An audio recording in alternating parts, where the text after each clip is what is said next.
why? Do you think it's going to be solved? I don't know. I would hope.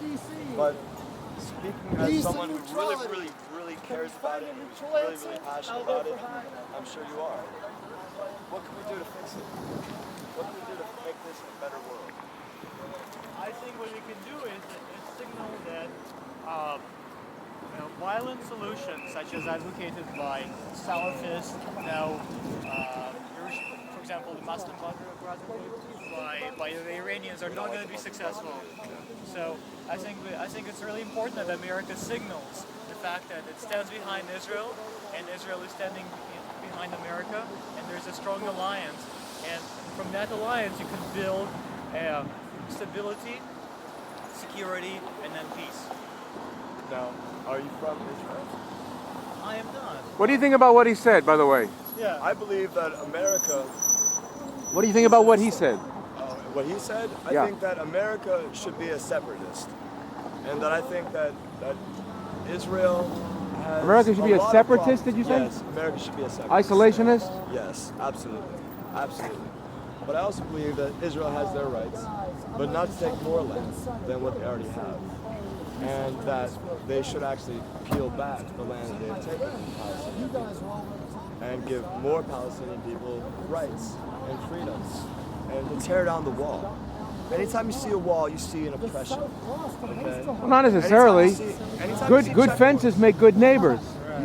Here's my solution. Okay? You take Palestinian children and Israeli children and you switch. You adopt Israeli children on the Palestinian side. But the Palestinians want to kill the Israeli children. And do not Israeli children. Why would you give Israeli children to the Palestinians who want to kill them? That's the problem. Not everyone feels that way. Only the Palestinians do. They put it on their TV shows. They teach it to them from childhood. That's absolutely true. Have you seen this all the stuff that comes on Hamas TV? I have. I've seen everything. Okay. The point is that we all have to come together as a people, right? We're all humans, right? Well, some people are tribal enemies. And what do you do when you have a tribal enemy who's forsworn to your destruction? What do you do? Yeah, what do you do? Look. Do you build a wall and discriminate and you put a lock on it? Enemy combatants. What? Do you build a lock your wall? car? Like when you go, do you have a car? Yes. Do you lock your car?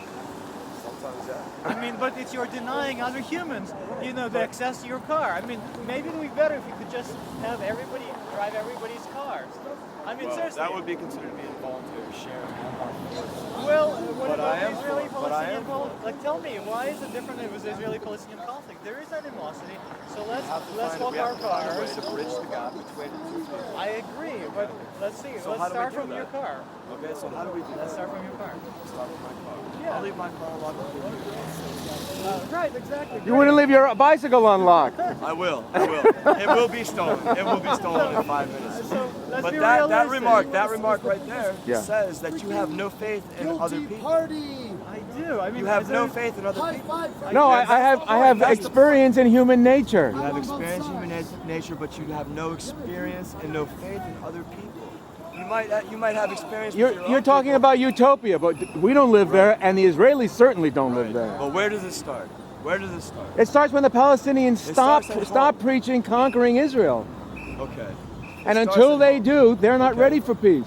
In fact, that's the reason that Abbas won't make peace, is because the extremists won't let him. People who are oppressed, let's face it, people who are oppressed will always have their hands like this, okay? Their hands behind their backs. Who oppresses the Afghani people?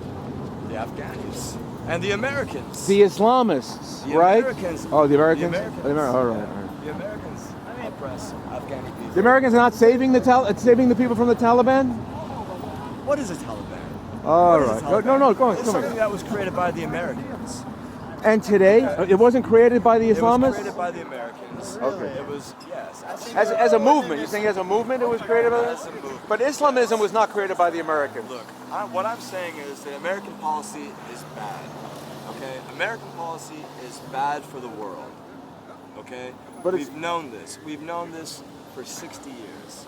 Okay? Ever since the Cold War, we've known that the American policy for the rest of the world is bad. Okay. In All order for right, us let's to get, let's get Jungle Jim. I'm not Palestinian. I'm here on both sides. Jungle Jim. You touch me, and I'm going to punch you. No, I'm saying elbow for peace. I'm not touching you. I'm asking, fuck myself. I'm not swearing at you. I just want an elbow for peace. You're not peaceful. What's your goal here? What's your goal here? I'm here from Peace House. From Peace House? Yeah, Peace House DC. What is Peace House DC? Peace House DC is an organization that God, you're wants peace tall. around the world. You go down, I'm going over here. All right. I can't hold it up that high. Peace House DC is an organization that works for peace around the world. Okay. We are basically. Are you anarchists? Not anarchists. Are you socialists? We are the Peace House. There's no. Everyone there has their own agenda. Okay. We are all a common goal: peace around the world. Peace. Pacifism. Peace. There's a big difference. Well, aren't people who want peace called pacifists? No. Not necessarily. What's the difference? No. I'm a former Ranger, I have and family I love members. peace, Yeah. But but you're not a I pacifist. will fight for it. And the way you fight for it Okay. is by not going to war elsewhere. Exactly. But you can defend yourself. Okay. You can defend yourself at home. Because there's no such thing as a just war unless somebody invades your land. He basically said what I was saying. It's called jusum bellum. What about when innocent people are getting killed and there's nobody to defend them but the U.S.? That's none of our business. Oh, no, it's That's not? called imperialism. Well, in some cases there's genocides that only the U.S. can stop, right? Well, then why aren't we stopping the ones in why didn't we stop the one in Rwanda? Or Well, you're the saying that it Armenian was good that we genocide? didn't. No, I'm saying that there are ways to go about doing those sorts of things that don't require us invading other people's homes. But You know, none of there's those a methods difference saved the people in There's Darfur. a difference between a peacekeeper and a soldier. Yeah. A peacekeeper is somebody who says, "No, guys, let's talk about this." Okay. You know, a soldier is a person who is trained to kill. But what if is you're dealing one- with maniacs who can't be reasoned with? Well, that's what laws are for. And But that's there are what people who don't follow international laws. There are are people who for. don't follow laws. Well- Renegades, that's what happened in Darfur. Well, you take those people and you charge them with war crimes. You bring them to the But who's Hague. going to police, who's going to enforce that? Who's going to arrest them and bring them to court if not for the U.S., for the Army Rangers? Are there cops here that Not in enforce Darfur. laws? There were none. The UN forces didn't do it. Do U.S. soldiers come, in America and, kill people to enforce laws? No.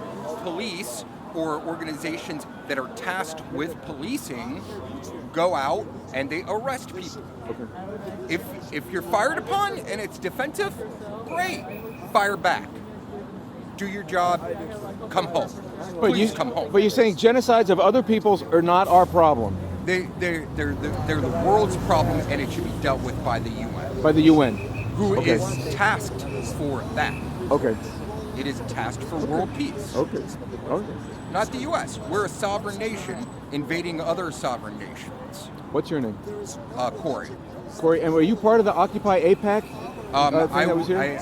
I'm a journalist Yeah. who's here. I mean, Okay. and I've expressed my opinion, Yeah. but since I'm an independent journalist, I can do that, and I really don't give a shit, You want my work? Whatever. Don't care.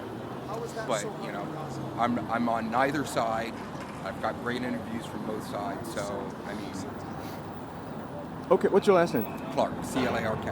And where do you publish if people want to follow the things you write? Op-Ed News. Okay. Is that opednews.com? Yes. Thank you very much. Very good.